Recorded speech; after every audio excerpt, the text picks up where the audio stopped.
folks, there's been a lot of news about energy, and I want to update everyone on what's happening with the energy transition. The first thing I want you to know is that solar energy prices have declined a stunning 90% in the last decade. That is a flat-out miracle. Wind energy costs have also declined an enormous amount. Battery energy storage costs have declined something like 60% in just 2 years.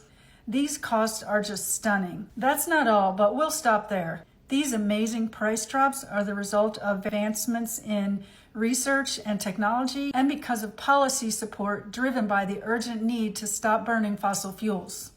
As a result of these price drops, in 2025, we saw a record amount of renewable energy. Wind, solar, water, and storage accounted for over 95% of all capacity additions to electric grids, both worldwide and in the United States. That is truly the energy transition writ large, well underway.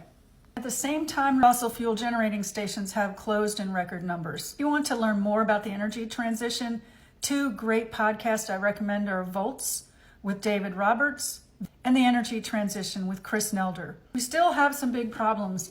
Carbon emissions have declined, but not fast enough to meet 2030 goals or 2050 goals. And to make matters worse, in 2024, over 77 million Americans did elect Donald Trump, a corrupt con man who is destroying America on every level, including science.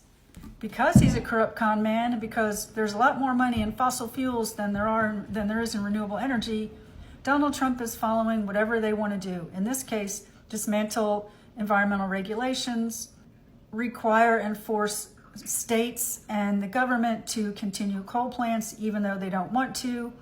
Now he's dismantling the Environmental Protection Agency's mandate to regulate CO2 as a pollutant. Donald Trump is doing everything he can to stop the energy transition and accelerate climate change. The question is whether he can overcome market forces to do that. I don't know. I sure hope not.